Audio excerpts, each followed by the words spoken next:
Hi, everybody. It's Miss Celeste here, and I'm your ECE instructor for this course, ECE 102. And I'm really excited to be with you guys tonight. And we are going to explore areas of connecting the families into the learning environment. And I'm going to share a brief video specifically about supporting social emotional learning um, as an example of how we can incorporate them in the classroom, but also support that area, which is really, really important. So this is week 3, part 11.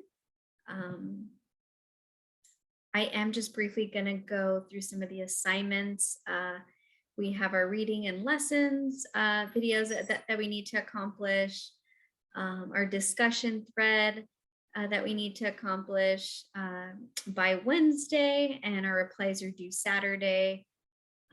In addition, we have our journal due Saturday, assignments are due Sunday. And all these assignments are due in week 3. So again, if you go to Canvas and you see all of these listed assignments under week 3, you can definitely get some more insight of them. But I will also talk about it at my live session, and we can discuss more then, or of course, reach out and I will be with you one-on-one. So this video is going to really focus on demonstrating ways to connect families to the learning environment. So positive early learning environments start with you, the teacher, to create a positive social and emotional environment that is built on caring and responsive relationships. So this really starts from the beginning, and it starts with how you introduce yourself, the warmth and fuzziness that you bring when parents walk in, because they are sensing everything from the beginning. So it's important to create that positive environment, create that positive social and emotional environment so that you can build those caring and great relationships with parents. Children can explore and learn until they feel secure. So again, it's not just making sure that the child is secure, but also the parents, because the children feed off of their parents and what they're sensing. So with this comes incorporating the families, part of the environment to grow that sense of community and positive relationship. So when you bring both together and you incorporate both together, it just brings so much happiness and care, within the environment and the relationships. And so the child then feels secure and, and just feels more calm in the environment. And that's what we want to bring for each child and family. How to connect families? Well, there's many different ways that we can connect families. So making time to introduce, powerful interactions. So that could be in many different ways. So family workshops, family teacher conferences, parent education nights, parents night out. I've done stuff and hosted those events before, using multiple occasions and different formats to share and reinforce information about powerful interactions and frameworks. So what that means is it could be in a form of a newsletter, it could be in a form of like a weekly log or daily log. It can be on websites or during pickups and drop-off chats, just kind of keeping them very much involved in part of the process and what's happening. We do, in my experiences, had a lot of working parents. So I really didn't get that one-on-one with them as often as I would have liked. So what I would try to do is connect with them, via, phone, FaceTime, definitely set up some Zooms, and also you doing our text through this software that we used at the school. So again, there's many forms of ways we can communicate with them to keep them involved in the process. And I really encourage you to find what works for you and your parents, but that is a big, big part of keeping them all connected. Another way is just model powerful interactions between teachers and children whenever possible. So for an example, during drop off and pickup times is a really special time to bond with them, special family and school events. and when parents are volunteering in the classroom. So they're seeing those interactions live. They're seeing those wonderful interactions with their children and the teacher, and so they feel that sense of calmness and care that you're giving them, and that's what we want to leave parents with, right, every time. So it's just important to always model that at all times. And also think about how the framework might be best for each unique family and community in your classroom. So things may change. The way you communicate and format your framework with the families you have now may be different with the families next year.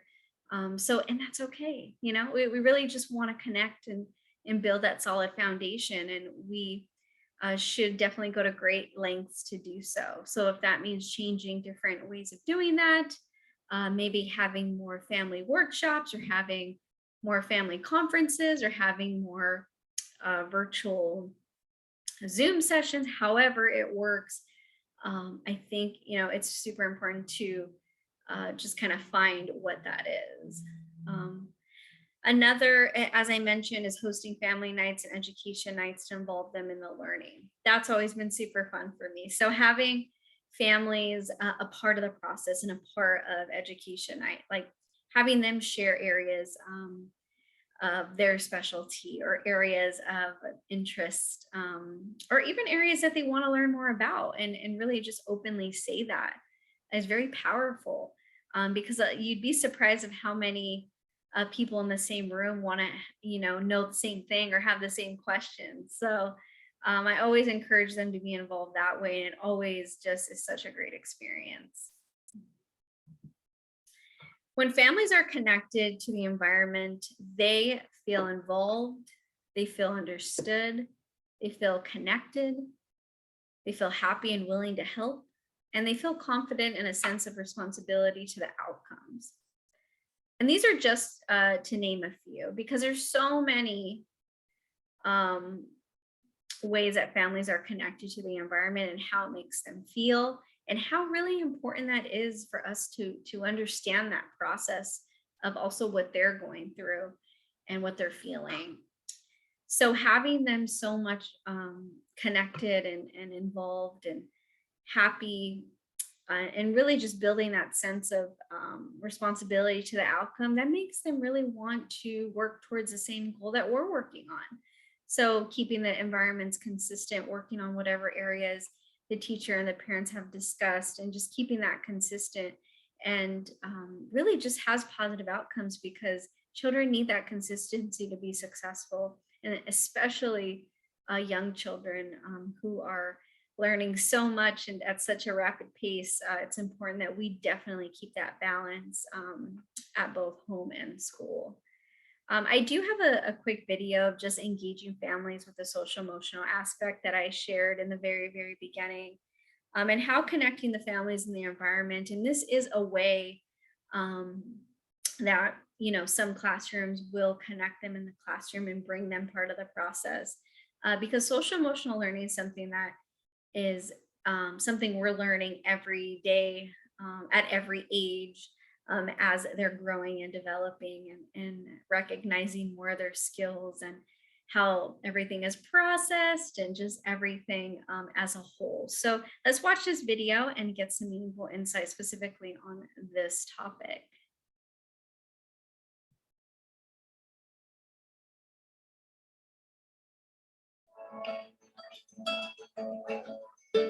Creating healthy contexts and environments in every part of our lives.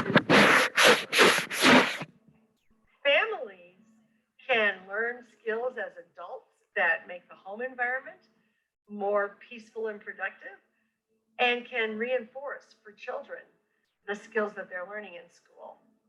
This is kind of good at problem solving, isn't it? We should do this at home.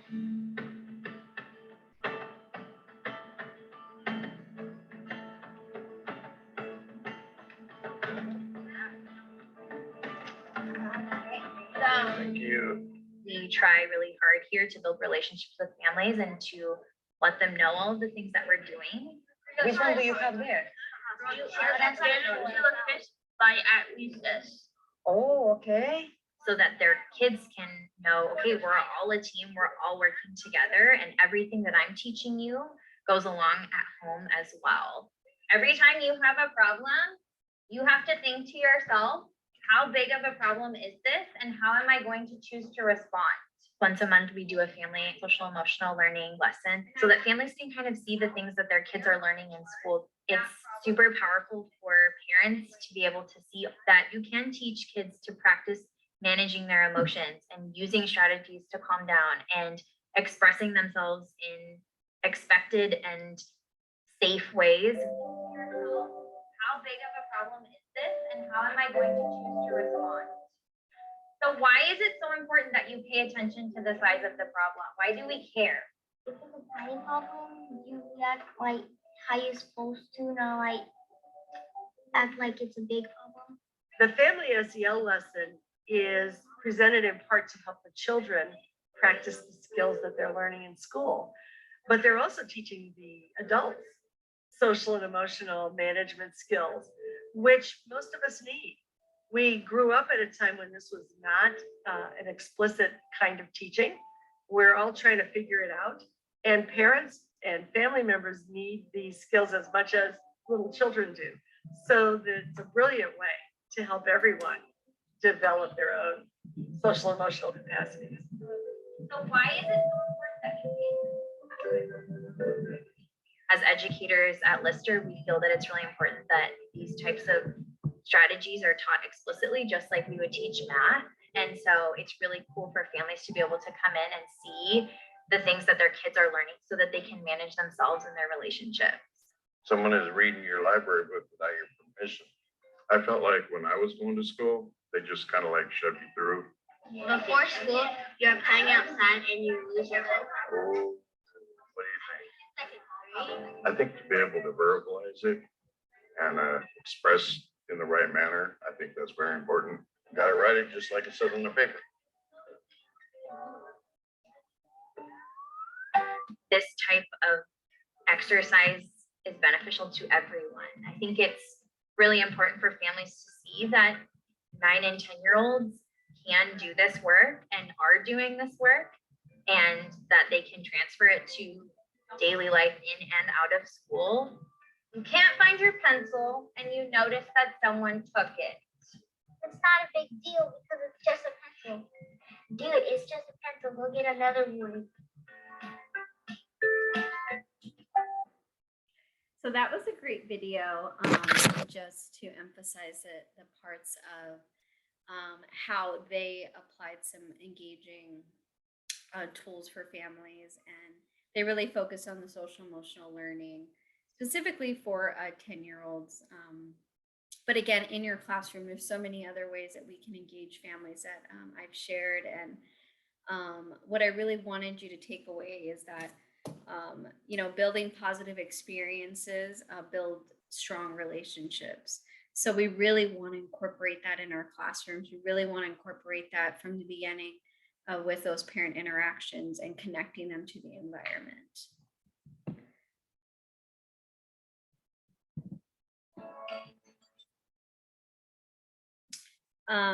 And then also just how it affects student success when we have those family engagements. So there's 8 steps to great parent-teacher communication that I have here to the left, and how we can connect with parents consistently. So in this little chart here, I'm going to start there. And ways we can do that is just being consistent and in touch, and not just when things are bad and not so great. So connection before correction, right? So connection before anything really is what is going to have and help your voice be heard in a positive way. So if we've established great relationships, then we can have those meaningful conversations. And then that also feeds into the connecting to the environment, because if a parent feels very much connected to you as a teacher, they then will hear everything, good or bad, and just kind of take it in a whole different context, and then maybe in more so a negative way. Definitely being available for you know, Zooms or FaceTimes or however your school allows you to communicate with parents, but really just keeping that at the forefront if parents are unavailable to meet, asking parents their opinions. So getting them involved in the community and into the classroom as a whole is really just asking their opinions on things, or what can they add, or how they can help, specifically in certain areas that maybe you're talking about in the classroom, because they really want to be empowered that way. Bringing parents into the school and getting them involved. So maybe you're talking about a certain topic, or celebrating a specific holiday, and just really getting them involved in that process. They have so much fun, um, and just really enjoy those moments. Focus on the positive and not just the negative. So when you're having these conversations with parents, and it's important to really have a lot of positive ones. Instead of just negative, or if there is something that of concern that you have to talk to them about, mixing it with both, and definitely have something positive to say. So the whole conversation shouldn't just be about the concern.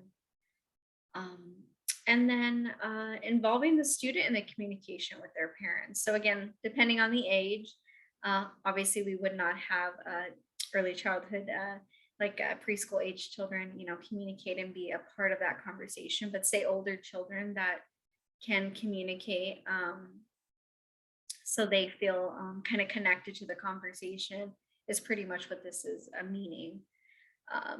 But again, if they're younger children, it's really important that you connect one-on-one with the parent, in different forms of technology, emails, like I said, Zooms, text, again, however your school approves you to do that kind of communication.